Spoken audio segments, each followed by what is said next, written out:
Kalau saya lihat sih dari salah satu contohnya dari technical dari SMGR di sini, ya dia trading range-nya lumayan lebar sih, tapi saat ini bisa dikatakan ya dia masih di area sideways sih. Nah, tapi di sini teman-teman kalau bagi trader ya mungkin kurang menarik dengan posisi pergerakan saham yang cenderung sideways gitu. Karena kan teman-teman yang trader ingin memanfaatkan naik turunnya gitu ya. Naik turunnya yang memang lumayan lebar ya, tapi ya bisa kita manfaatkan momentumnya. Tapi kalau misalkan kita yang lagi sideways ya kemungkinan ya agak lama dan agak sabar. Mungkin tipe investor atau swing trade yang memang bisa memanfaatkan di area-area tersebut sih Kak. Itu. Oke Kang, nah tadi udah di-spill ya sama Kang Dan nih, bahwa memang IDX energi itu sudah bahaya dan memang nantinya kalau misalnya IDX energi turun itu pasti akan ada sektor yang akan menahan gitu, seperti itu ya, akan menahan turunnya IDX energi. Nah kalau biasanya sekarang ini kalau saham IDX energi turun, perbankan yang nahan ya kan, Kang? Iya, betul, betul. Biasanya finance ini jadi penyelamat lah gitu. Apakah nantinya akan ada perlawanan juga nih dari saham sektor konsumer seperti Unilever?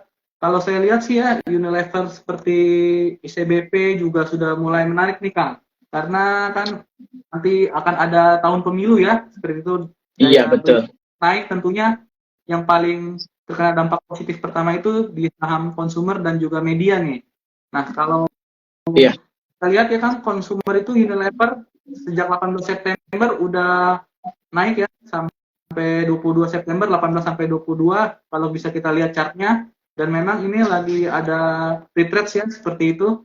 Kalau saya lihat memang ada candle hammer nih hari ini ya seperti itu, dan memang bisa dipantau nih teman-teman Unilever seperti itu. Iya, betul. Iya. Menurut standar karena konsumer udah lama tertidur ya seperti itu. Ya. Apalagi Kalau nggak salah consumer Unilever itu masuk ke non cyclic ya. cyclical kan. Iya, cyclical ya. Iya. Indeksnya tuh, indeks cyclical kayak MSP, CBP, JPFA ya. Unilever, Gudang Garam ya kalau nggak salah ya. Iya Kang. Seperti Unilever, Iya. saham sigaret. Iya, betul. Iya. Nah, itu dia ya tadi sobat Bitrate semua dan rekan-rekan, kita sudah dengar ya, sudah banyak saham-saham yang memang bisa kita lirik di kuartal 3 ini. Nah, Kang, kalau di lalu nih IHSG di kuartal 3 ya gagal window dressing nih. Karena memang IHSG di penghujung tahun itu dia justru minus 3,26% nih. Kalau Kang Dar sendiri melihat gimana nih di tahun ini, apakah window dressing ada atau malah begitu lagi? Ya, menarik sih Kang kalau ditanya terkait window dressing ya Kang ya. Tapi sebetulnya kalau saya boleh ide sih, menurut saya ya, sebetulnya gagal atau tidaknya itu tergantung dari trader ataupun investor itu sendiri sih. Maksudnya begini. Jadi tergantung dari trader dan investor itu bisa melihat peluang saham-saham mana yang biasanya naik di akhir tahun gitu. Nah, kalau kita yang pada umumnya rata-rata yang melihat itu ke sektor-sektor finance gitu ya, yang dirasa memang ya sektor finance biasanya gitu di akhir tahun itu kan di akhir tahun ini di kuartal 4 ini kan biasanya dalam tanda kutip ya memoles laporan keuangan gitu ya. Jadi supaya lebih bagus di akhir tahunnya, kemudian nanti di tahun yang akan datangnya ya bisa menarik minat daripada investor-investor lain tentunya gitu. Nah, kalau menurut saya sih terkait tadi gimana terkait window dressing, yaitu bagaimana trader saja dia punya watchlist saham di sektor mana gitu. Karena begini, ketika kita mengharapkan dan kebiasaannya sektor finance, tapi ternyata sektor yang lain gitu, yang malah manggungnya. Nah, yang punya sektor finance yang diharapkan dia berharap adanya window dressing, tetapi ya malah dia tidak bisa menikmati window dressingnya gitu maksudnya. Tapi kalau misalkan bagi mereka, misalkan ada yang masuk ternyata dia melihat lebih ke menganalisanya, lebih melihat peluang daripada sektornya dulu nih, kira-kira sektor mana nih yang memang menjelang akhir tahun ini yang memang ya secara teknikal oke lah gitu. Nah, mereka masuk di situ dan kebetulan nanti di akhir tahun ya ternyata sektor ini biasanya di akhir tahun ini tidak naik gitu. Di jadwalnya window dressing ini tidak naik, tapi karena dia itu melihat peluang dan momentum di situ, ya maka dia ambillah emiten di sektor-sektor itu, ya kemudian saat window dressing ya dia bisa menikmatinya gitu. Kalau saya sih lebih melihat si trader ataupun investor itu melihat peluang di sektor yang mana yang kira-kiranya dimungkinkan nih di musim window dressing ini dia bisa apa ya, dia bisa bergairah gitu, dia bisa menikmati window dressingnya gitu. Tapi di sini tadi saya udah ngelihat beberapa sektor sih ya, beberapa sektor ya bisa jadi ya sektor finance ini di tahun ini dia seperti seperti seperti hal-hal biasanya di tahun-tahun sebelumnya, pada tahun 2021 ke tahun 2022 awal kan finance itu kan naik ya, dia maksudnya window dressingnya terjadi gitu ya pada waktu tahun sebelumnya gitu. Nah kemarin nggak ada tuh di finance gitu, tapi ternyata di energi yang naiknya gitu, di energi yang naiknya. Ya bisa jadi ya mungkin sekarang nih karena terlihat dari teknikal, dari energi yang turun, ya mungkin ada sektor lain yang bisa menahan laju penurunan daripada si IHSG itu sendiri. Mungkin bisa finance, atau kalau lirikan saya sih antara finance sama non cyclical kan. Itu yang tadi seperti akan sebutkan kayak gitu.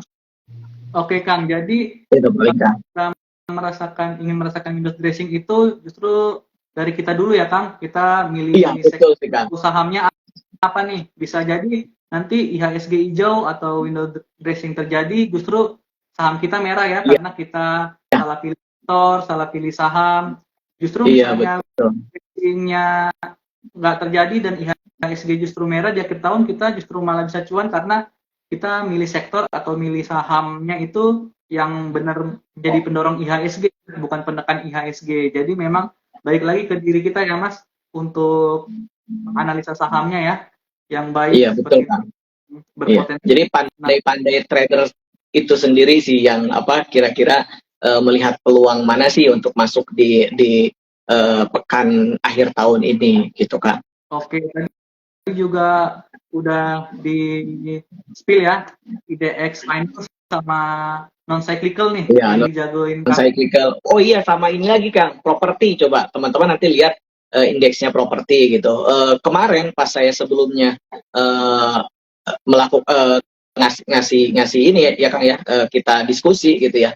Di beberapa di 2 minggu sebelum di 2 minggu bulan September itu saya spill di saham-saham properti gitu ya. Nah, contohnya misalkan kayak kemarin nih, kayak seperti di saham APLN gitu ya. Kemudian ada Kija yang kayak gitu. Nah, itu kan kemarin APLN sempat dari 140-an, dia kan sempat ke 160-an gitu. Karena memang terlihat dari sektornya akan ada kelihatan ya ada kelihatan technical rebound, meskipun memang belum dipastikan itu apakah memang benar mau reversal atau tidak gitu. Nah kemarin kan sempat ke 160, kemudian Kija sempat naik, dan bahkan karena ya mungkin sih karena misalkan kayak saham-saham seperti Meta itu kan memang ada ini ya, ada sentimen positif, ada news dari mau bikin suatu usaha ya kalau nggak salah ya, Meta, kemudian Adi ya, Meta, Adi, sama apa satu lagi gitu. Nah itu terkena ACST. Oh iya ACST. Nah itu karena ada news itu sih, sehingga ya gila-gilaan sekarang dia naiknya. Ya, kan? Tapi itu memicu yang lainnya juga sih sebetulnya, yang dekat-dekatan situ gitu. Itu kepicu juga yang lainnya. Ya konstruksi yang kecil-kecil ya kan memang sempat manggung. Betul ya, seperti konstruksi yang kecil-kecil gitu. ACST, lalu Meta, dan diikuti juga Jekon ya, seperti itu. Pasti rekan-rekan tahu ya, mereka beberapa hari belakangan ini menjadi saham-saham top gainers seperti itu ya. Betul. Nah, Kang, tadi juga sempat spill saham-saham properti juga bagus untuk dikoleksi nih. Kalau kita sendiri masih melihat yang memiliki market cap kecil kah, seperti Kija dan APLN, atau justru emiten-emiten properti yang memiliki market cap besar nih, seperti BSD dan CTRA yang justru lagi murah nih Kang? Oke.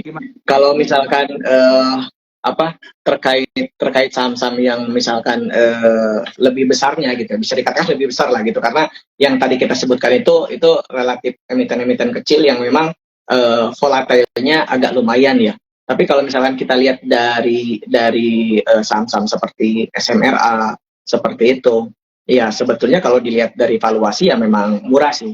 Cuman balik lagi kepada ya tipe trader itu sendiri. Kalau misalkan dia memang mau berdasarkan fundamental dan dia ingin masuk ke sana, ya saat ini memang posisi daripada si saham SMRA ini kalau kita lihat secara weekly ya, secara weekly dari teknikalnya ya dia masih sideways dari sekitaran bulan Juli 2022 sampai dengan saat ini gitu. Nah, tapi sekarang ya dia berada di area supportnya sih. Jadi ya satu ya memang valuasinya murah, dan sekarang kalau misalnya kita masuknya secara teknikal yaitu boleh juga karena sekarang masih sedang berada di area supportnya gitu. Terlebih nanti mungkin ya Kang, kalau memang misalkan betul tidak ada masalah terkait nanti di tahun 2024 misalkan ada IKN, ada segala macam, ya itu ya bisa jadi mudah-mudahan bisa jadi faktor positif bagi mereka berekspansi gitu ke sana gitu.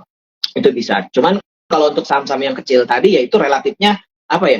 Kalau bisa dibilang sih terkadang trader kita itu ikut-ikutan ya. Jadi maksudnya gini, ikut-ikutan tuh. Nah, kayak misalkan ini kan yang lagi ada news, itu kan saham Meta, ACST gitu ya. Tapi mereka itu cenderung melihat saham-saham yang sebidang gitu, apa namanya itu ya? eh se se apa ya? Usahanya yang sama gitu. Kayak misalkan Meta naik, kemudian diikuti ada DGIK juga kemarin ikut naik juga gitu. Jekon juga ikut naik juga. Jadi trader kita itu ketika yang ini udah naik tinggi, mereka nyari yang saham yang lainnya yang hampir sama tapi dia belum naik tinggi gitu. Jadi mereka ketika yang ini udah naik tinggi ya kejar, pindah yang lain, ikut ini gitu. Jadi ya terkadang ya hanya sekedar ikut animo yang memang sedang ramai saat itu gitu. Dan memang kita akui ya beberapa hari terakhir atau seminggu 2 minggu terakhir ini ya di emiten-emiten tersebut gitu yang sedang hits ya di running trade gitu. Oke, Kang. Setuju ya, Kang? Memang yang lagi hits di running trend itu adalah ACST Meta ya. Padahal Meta kemarin itu di suspend sehari seperti itu. Di suspend ya. Juga tadi betul. Menghijau ya. Seperti itu. Iya, hari ini juga tadi sempat hijau. Nah, tadi itu ya, Sobat Bitret dan rekan-rekan semua, saham-saham jagoannya Kang Dar dan BSS itu dari sektor properti, lalu finance, dan consumer non-cyclical nih untuk akhir tahun ini nih, di kuartal terakhir tahun 2023 nih. Nah, Kang, saham ACST, lalu Meta, Jekon ya, beberapa hari terakhir ini juga yang menarik perhatian seperti saham-saham Pegeo, BRPT ya, yang memang ini masuk bursa karbon nih. Ya, betul. Kemarin ini baru saja diresmikan nih sama Pak Presiden ya, bursa karbon. Gimana menurut pandangan Kanker tentang bursa karbon? Memang saham-sahamnya ya sebelum bursa karbon resmi diluncurkan seperti itu. Ya. Baik.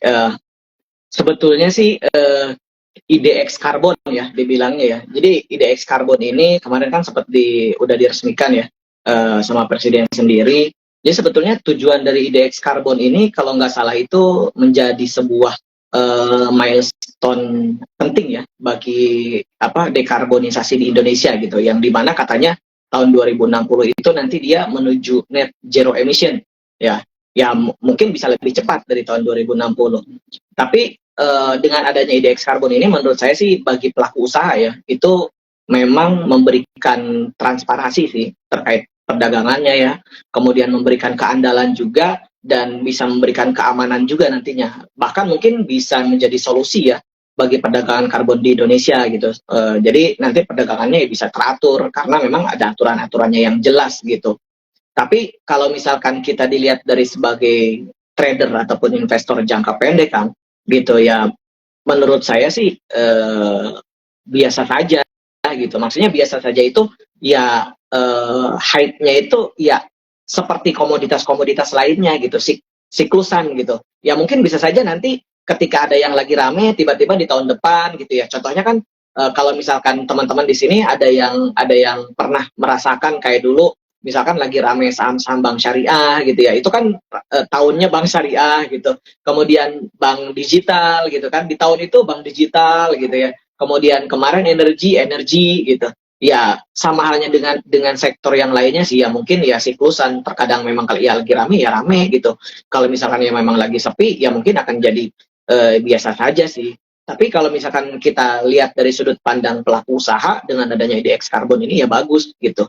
Apalagi kalau misalkan memang beneran terjadi gitu ya, maksudnya eh, bisa lebih cepat gitu dari 2060. Ya mungkin di sini nanti yang akan bermain di sini ya para investor-investor memang jangka panjang gitu kan. Dan itu ya mungkin para mereka yang bagi investor jangka panjang ya mereka nantinya dengan terrealisasinya ini ya bisa menikmati hasilnya juga kan. Itu paling kalau menurut saya ya. Jadi gimana sudut pandang dilihat dari memang sebagai trader atau investor. Karena cenderung kalau trader kan memang lagi nyari yang memang lagi rame-ramenya gitu. Jadi nggak mencari yang lagi sepi gitu. Karena kan mereka dituntut untuk apa ya? Ya apa? Nyari peluang yang sedekat mungkin gitu. Nah, oke, Sobat Bitek semua tadi sudah dijelaskan ya sama Kang Dan tentang bursa karbon yang memang pemerintah mengejar itu di tahun 2060 ya, Kang ya. Memang Iya, ini net zero emission. Nah, lebih ramah lingkungan ya, Kang. iya, betul. Iya. Karbon ini. Nah, Kang, kalau kita kan tadi udah dengar ya penjelasannya tentang bursa karbon. Kalau gimana nih, Kang? Kan sudah diresmikan, apakah saham-saham bursa karbon masih bisa naik nih? Seperti Pegeo, lalu BT yang kecil-kecil itu Suli, lalu Ken, gimana nih, Kang? Saham-saham yang memang terpengaruh adanya bursa karbon ini. Oke. Nah, kalau misalkan kita lihat saham, ya kembali lagi sih ya kan ke yang tadi yang saya bilang, ya sebetulnya intinya kalau misalkan suatu aturan itu dibentuk dengan baik dan tujuannya baik juga gitu ya, tanpa ada misalkan embel-embel segala macam lah nanti di depannya ya, ya pasti pemerintah di sini juga harus serius memperhatikan ya OJK, kemudian bursa, stakeholder-stakeholder lainnya gitu terkait penerapan daripada IDX karbon ini gitu